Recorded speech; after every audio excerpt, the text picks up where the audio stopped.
what is truly spiritual is insensible to our minds.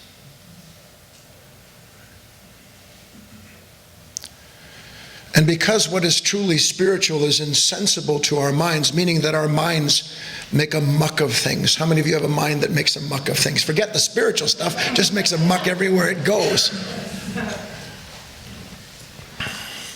Because of that, and by the grace of that beautiful intelligence that makes it possible for you and I to be here tonight, through the ages, men and women, individuals like yourselves who at one point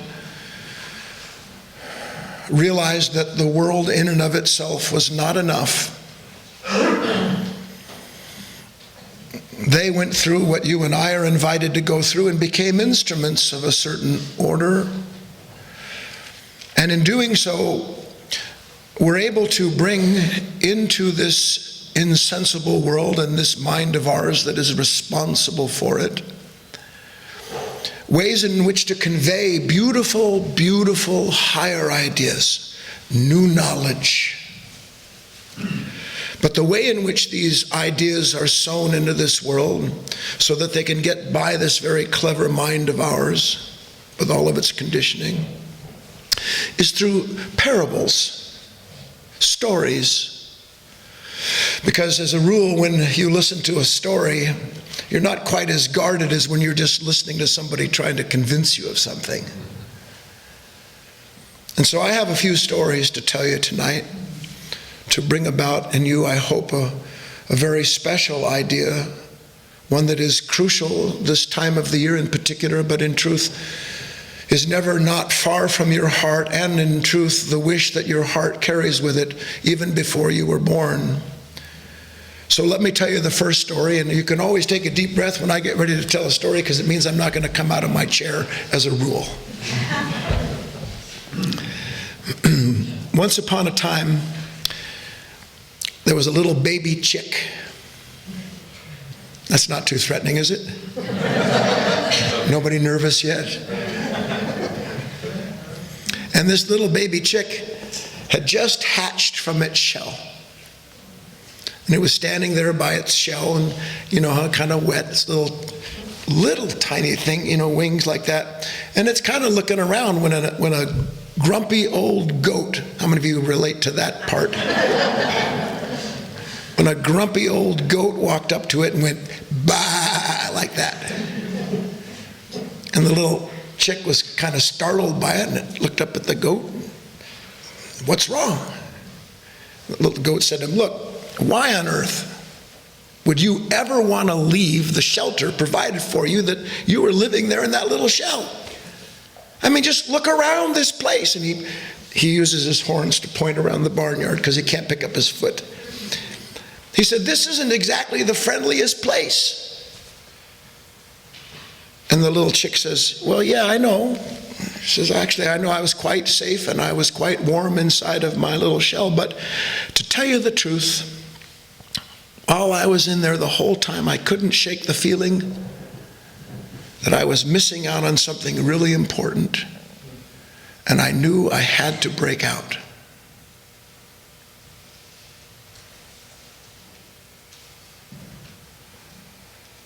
Can you see, without me convincing you,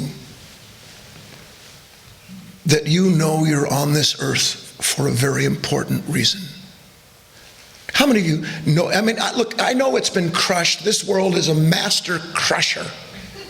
It is. It can't wait to snuff it out in an individual. Whatever small aspiration still lives in their heart.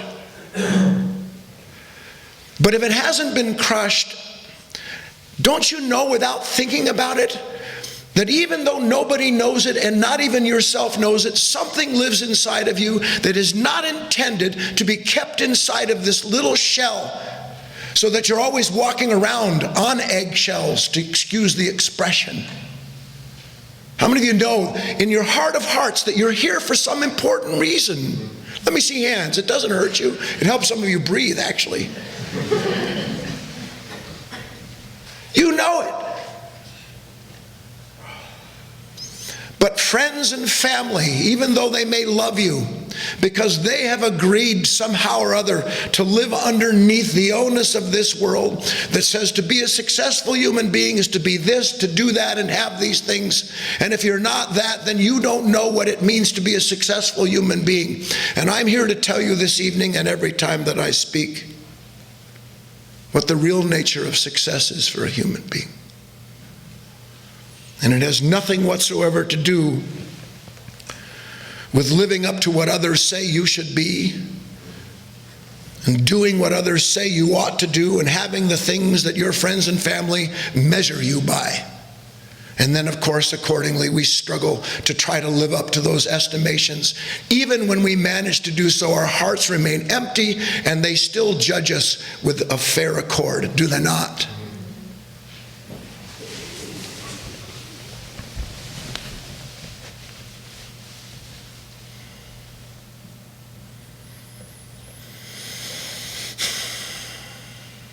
Why did the little,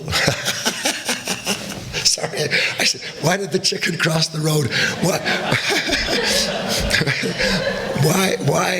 Why did the little chick come out of the shell? Why did the little chick come out of the shell? And someone said it because it had no choice.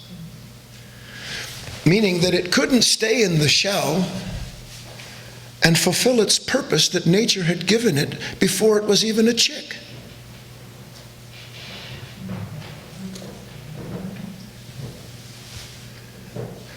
You and I, we have a purpose for being alive. No one else knows the purpose for your life. The problem is, you don't know the purpose for your life. Now you can say, how can you say that to me, sir? Because it's true. And if you would just listen closely enough and not guard your heart, you would know it's true too. Because when a man or a woman finally begins to fulfill the purpose for which they have been born, they stop being afraid. They don't have enemies anymore. You can't fulfill the purpose of this life and have an enemy. When a person fulfills the purpose of this life as they work to it and through it, it's impossible to have regrets. You don't carry your past around with you, wondering why you didn't cut it and someone else did, or what you might do tomorrow that would change your path. Because when you begin to fulfill the purpose of your life, every moment is the path.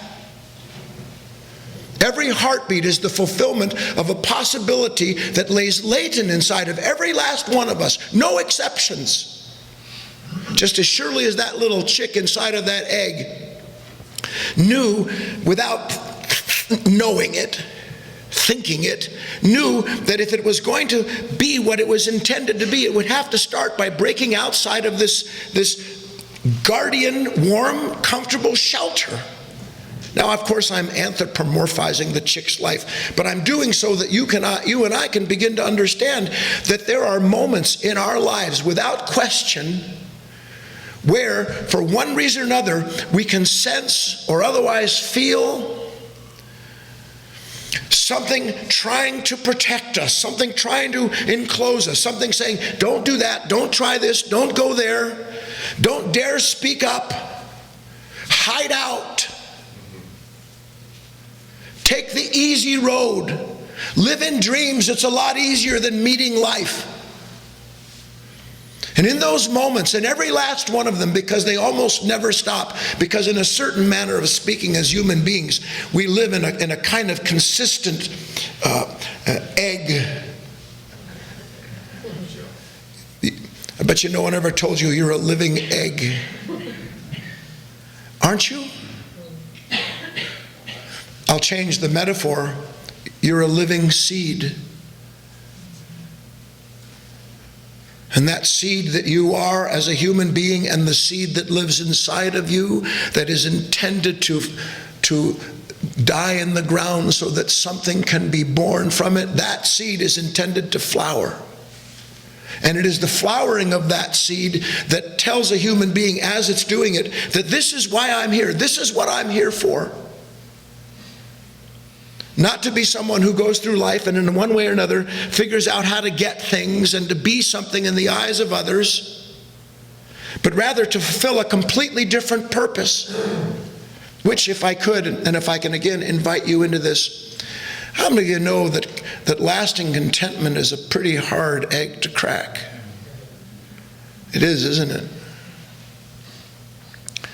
You'd think, I know everyone here is under 30 years old, so you'd think that by the time that you reach the age that most of us are approaching or have passed, you'd think that that man or woman would say to themselves, you know what, I'm getting ready to build for myself another egg. Another plan, another hope, another promise. Something else that I can do. Why all this doing that ultimately doesn't bring the contentment that you feel you'll get? Why? Because inside of the human being, without knowing it, something keeps giving you a purpose. Doesn't it? I mean, it can be anything. How many of you had the purpose of getting even with somebody on a certain day? Have you ever done this? Have you ever called one of those, especially this time of the year, you call one of those places up where you need to get some help. And then it says to you, please give me your zip code, or whatever it says. And you go, oh God, all right, 97532. I'm sorry, could you repeat that? Sure, 97532. I'm sorry, we'll have to disconnect you because your answer isn't clear. And then you yell at a machine. You know what I'm talking about. What's wrong with us? Honest to God, only a machine yells at a machine. Only a machine loses its temper with the machine. Only a machine can mistake the challenge of a machine for that which becomes their purpose the next moment when they try to punish the machine with their anger or their irritation.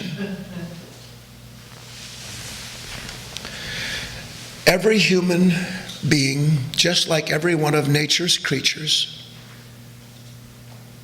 has a very distinct purpose. Now, as I like to talk about these things when I speak of nature, we always are willing, or trying anyway, to explain this idea that, like the chick answers to nature. Nature, the whole of nature, is greater than the little chick that is born from it. And yet the little chick will wander through that barnyard and grow into something using the barnyard, in other words, the world beneath it. So what I'm trying to get across to you is there's the world above the little chicken, that which is greater than the chicken. Did you ever think you'd hear this before? There's a world greater than the chicken that has a reason for the chicken. Nature has a reason for chickens. I didn't know it would go this way.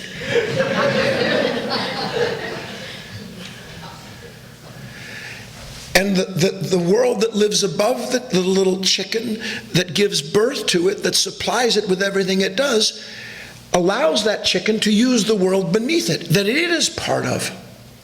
So that chicken lives between two worlds, the world that gives rise to it and the world from which it sustains its existence and ultimately fulfills the world that gave birth to it. Can you understand that? How much more so is it true for a human being?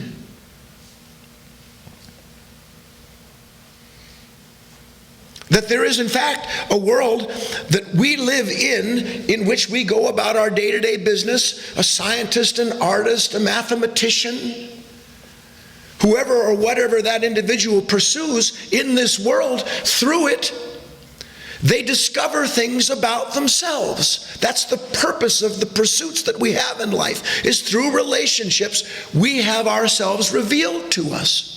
If you've ever wondered why relationship, it's because relationship serves as a way of revealing to you things you would never know about yourself without being involved in the world that way. Family, friends, business, art, science, your hobbies.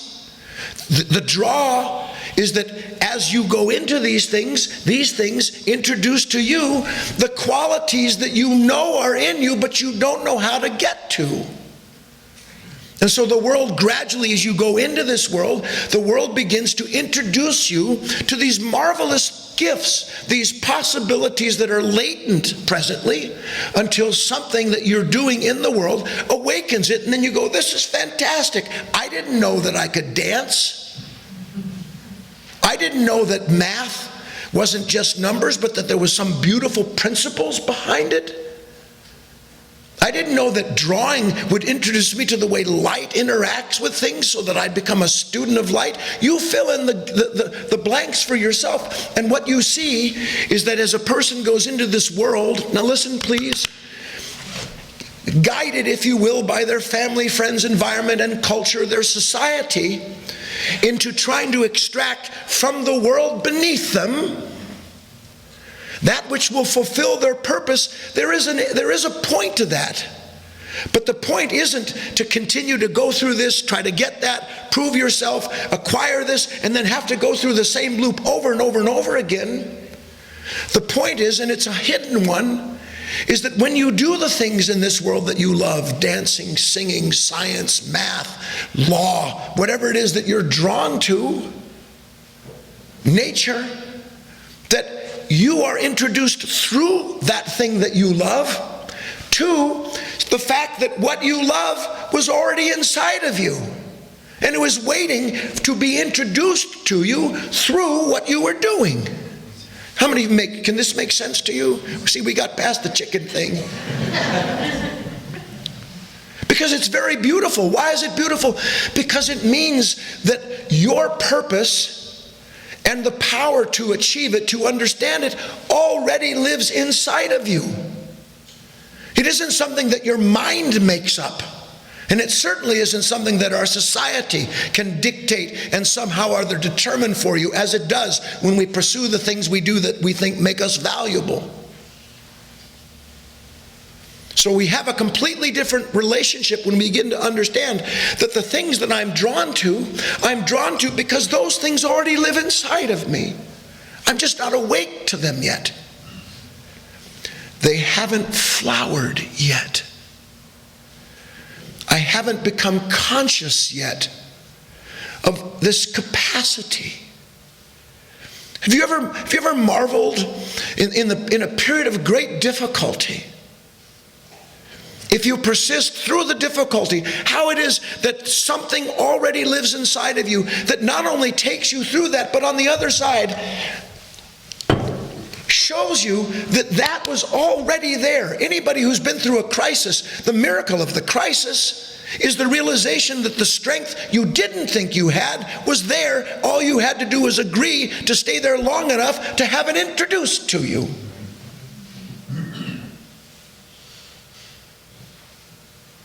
You see, to me, that's one of those invisible miracles that we have basically no understanding of at all. Because when we go into this life and we try to fulfill our purpose as given to us by our parents or the world or whatever it is, it never dawns on us that which can fulfill me. In fact, I would need to say it again, in truth, the only thing that can fulfill me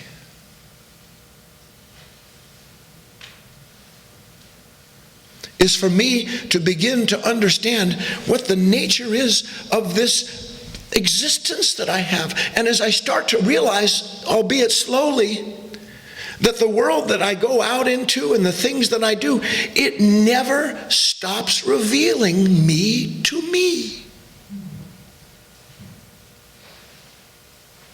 And in each and every one of those revelations that comes, And what's the revelation? Something that I didn't know about myself, added to the fact that inside of me was waiting, I want to stress that, was waiting the character that I am now introduced to, that in my heart of hearts I always suspected was there.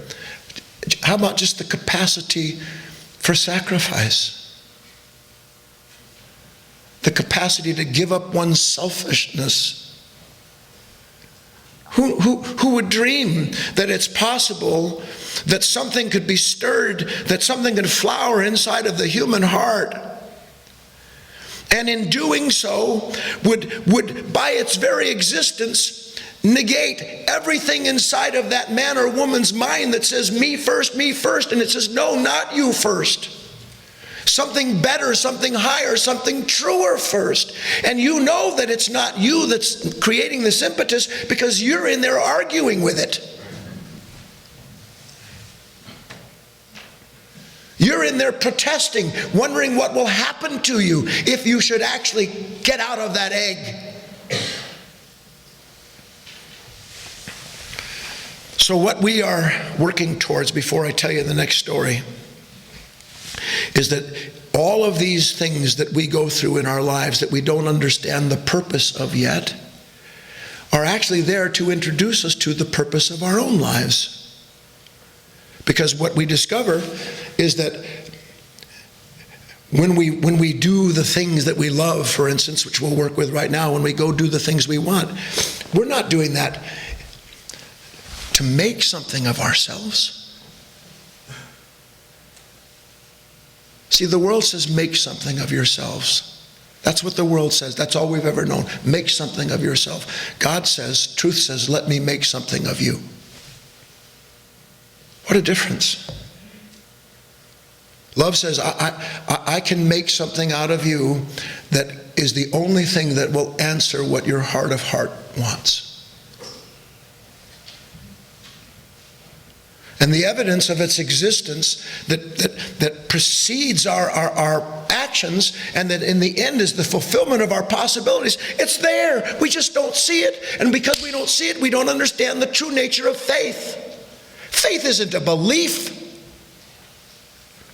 Belief is for children. Living action introduces an individual to the existence of something that God gave them from the beginning, that they don't have to believe in because they're the embodiment of it. And without being the embodiment of this that we're speaking about, all you can do is think towards it and hope for it and struggle towards what you think will complete you when the complete action is taking place every moment in your heart. As evidenced by the fact that when you go into something, you discover, you know what? I'm so glad that I went, again, back to the levels. I'm so glad I tried to do this thing that something said I couldn't. Because when I went through it, it isn't that I made something of myself, but rather something inside of me was revealed that showed me inside of me lives something I didn't know. Then that person begins to get an inkling, a little hint of the possibility that sits inside of them, that maybe the purpose of my existence has nothing whatsoever to do.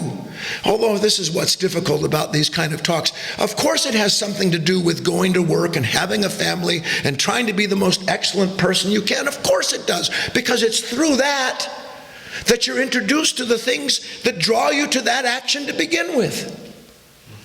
But in being introduced to yourself, gradually you should get sick of yourself. I had to put that in. And also you should realize that within yourself lives something that is timeless, something that's incorruptible. See, I don't know how else to say this, because sometimes words that just, don't you want to be an incorruptible human being? God have mercy on your soul if you don't.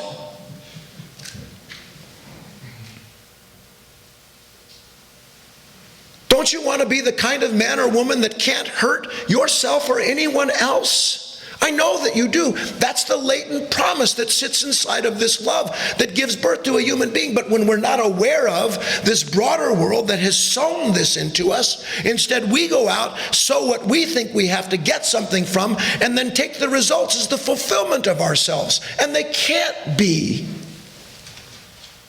Can they? Because you see, if I try to say this to you as calmly as I can. Can you see that unless, in this world, we can experience directly the fact that I set out with a plan, I have an intention, and that becomes the purpose of my life for as long as I persist with what I believe is necessary for my completion. But through that activity, we see over and over and over again that upon completion, succeed or fail, upon the completion of that intention, I'm left once again measuring myself by the next plan that I need in order to have a purpose and feel fulfilled. Now, in this world, that's inescapable. In one respect, because you're a human being. Believe it or not, you're meant to work.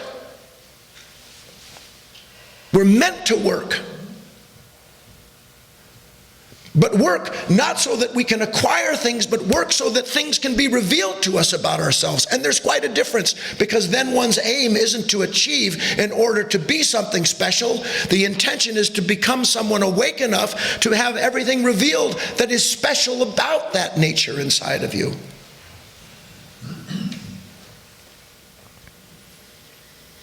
And if a woman finds this purpose, what they find is that it isn't something that's in the future. And it certainly isn't measured by the past.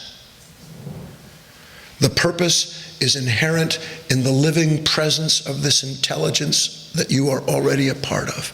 And it knows exactly what you and I are meant to do, moment to moment to moment. And for those of you that like Scripture, that's right, that's pure Scripture. Not a bird falls, not a hair grows, all the rest of the business that God doesn't know about. Why? Because every last part belongs to a broader purpose. You and I, we are given the opportunity to discover, as challenging as it may be, that this purpose that we feel, the necessity of being, of expressing our true possibilities, that while it seems individual, it belongs to a much broader world. Just as nature gives birth to the chick to fulfill her needs, so does God give the human soul the possibility of entering into a world in which, yes, there's separate action, but it serves one thing. Are you tracking with me?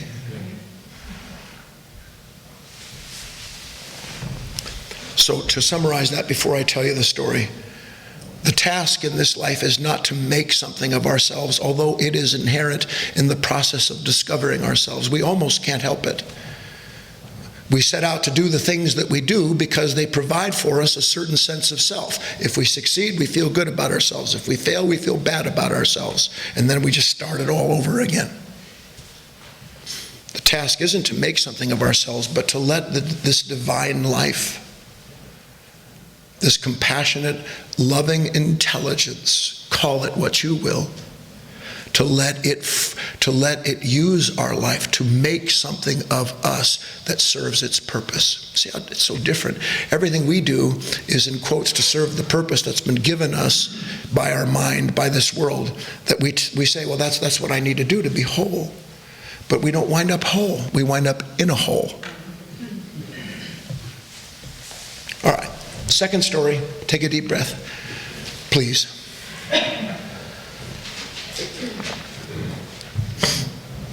Some stories I love more than others. And I found over time that just because I love a story doesn't mean it's good. Because sometimes I can tell a story and it means it's the fulfillment of my purpose in that moment. And I look out.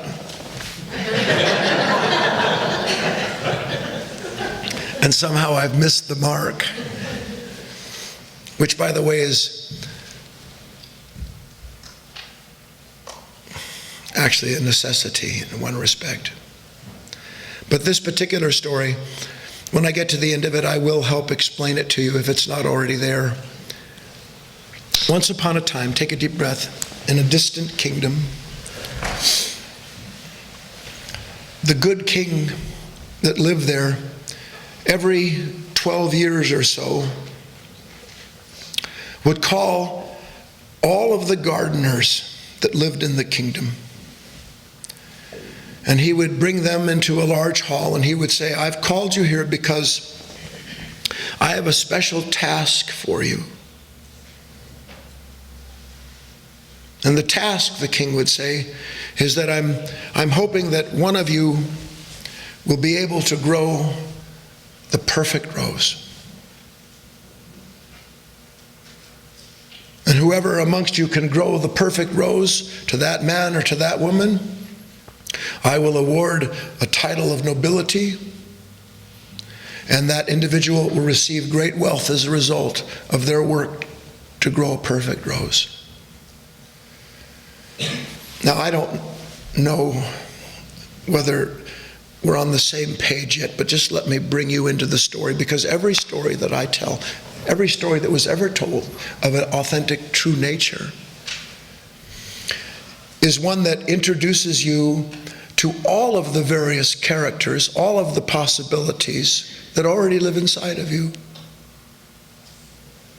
And in this instance, the king represents, call it what you will again, the king represents the divine, God, Christ. And the gardeners represent, if you will, you and I.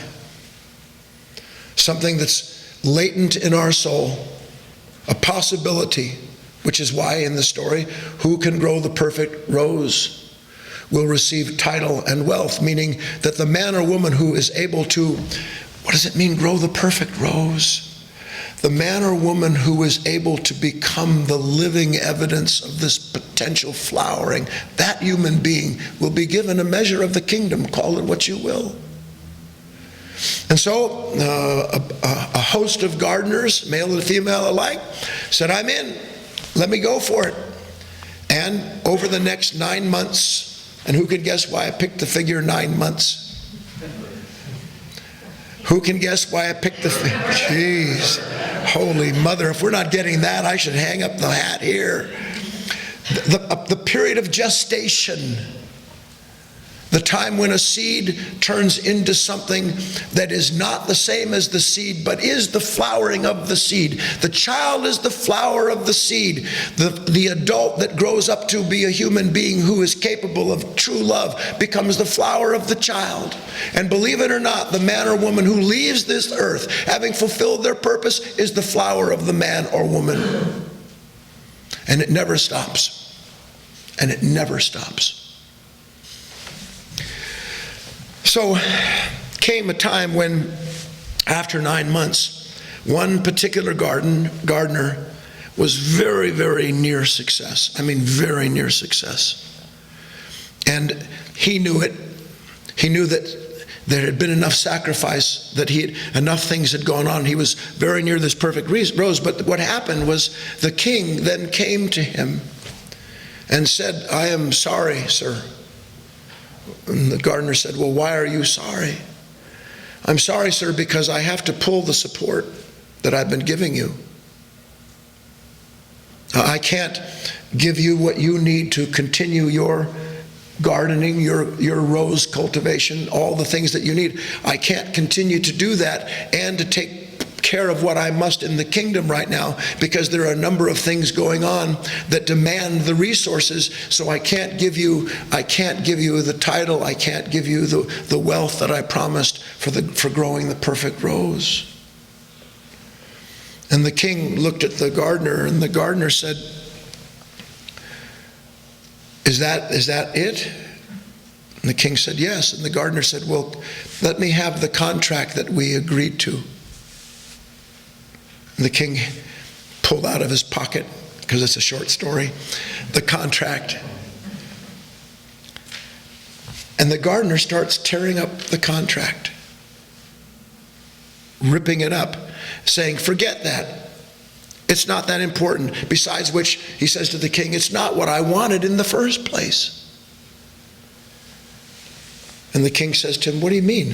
Why all this work and now a willingness to sacrifice everything? And the gardener said, because all I ever really wanted to do was to grow a perfect rose, to watch it bloom, and share in the joy that I knew its fragrance would bring to all those who love roses, including you and I. The king smiled and said, as of this day, you shall have all that you need to succeed. And from this moment on, everything in my kingdom is yours.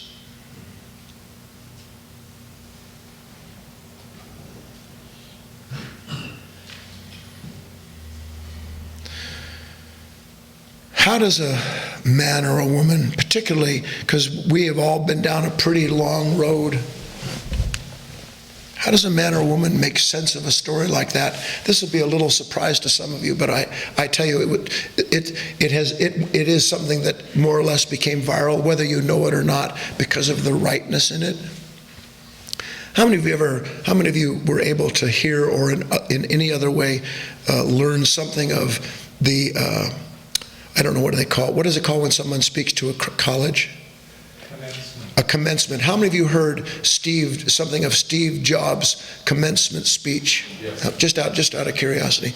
Not as many as I would have thought. He basically first got up and told the crowd that he just learned that he had cancer. And no more did he finish doing that than he said something which I'll paraphrase. He said, so you see, he said, you've got one shot at this life, so don't waste it living the life of someone else. Don't waste it living the life of someone else. If you don't give all for the rose,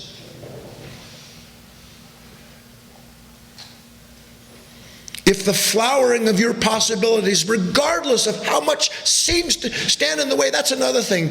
I want you to understand, nothing can stand in the way of a human being fulfilling the purpose of their life. Nothing. Nothing. Can I say it more?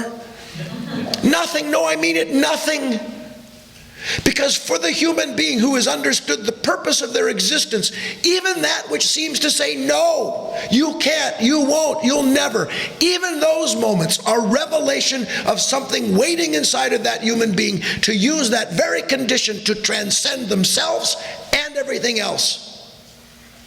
And it's in that transcending of oneself that the flowering takes place. Because one can't transcend oneself unless one is already aware of the world that makes it possible, where they're not measuring themselves by the world that sits beneath them and that they go into to be judged and to judge others through.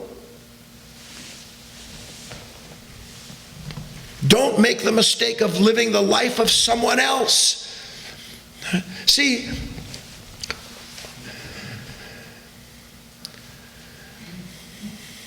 Only the divine knows the purpose of your life. And if the divine and you don't have this living relationship, then something else besides what is divining your life for you. And I know the difficulty. Look, every one of us, in this weird world, you say, I kind of feel it, I kind of get what you're saying, but you don't know what's happened to me. You don't understand how many things have gone wrong, how many times I've been hurt, how much I've lost. And I say, no, it isn't me that doesn't understand, it's you that doesn't understand how to use that. Because the gardener uses everything, including the denial of what seems to be his possibility. The king coming and saying, I've got to withdraw support. How many times in your life has it suddenly felt as though life says, no more support? Right.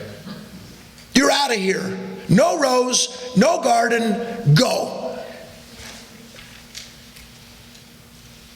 And I'm saying to you that in life, there is these series of relationships in which the divine has to come and ask you, what do you love? What do you want? What's most important to you?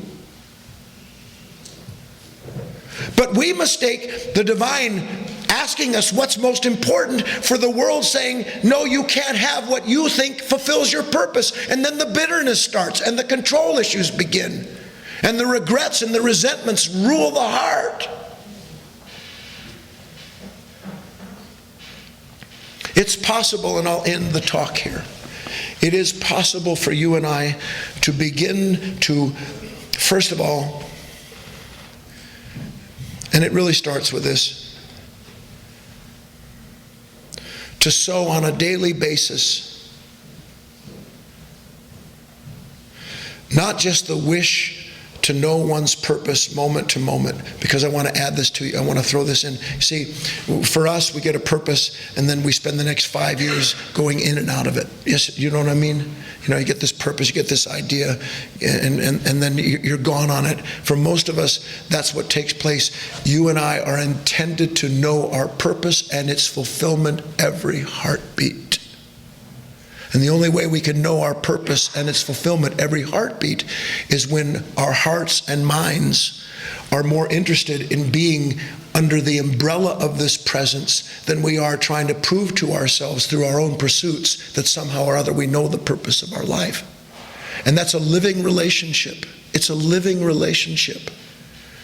If your relationship with the divine, with God, with Christ, call it what you will, if your relationship with it only shows up every other Tuesday or on Wednesdays when you have some potluck dinner, that is not a relationship with the divine. That's a relationship with something inside of yourself that satisfies you long enough to keep you going. If you want real life, and inside it, you're born for it, you're created for it, then there is always that which requires, just as that statement said, don't spend your life living that of someone else. Find your own life. And the only way you can find it is through this flowering that we've been talking about. The sacrifices that are necessary, which in one respect turns out to be no sacrifice at all. Rather, it turns out to be a sacrament. The potential to fulfill yourself in a way that you didn't know was possible, but only because you were willing to place yourself in this living moment, in this presence, and let it show you and give you and fulfill in you the purpose for which you were born.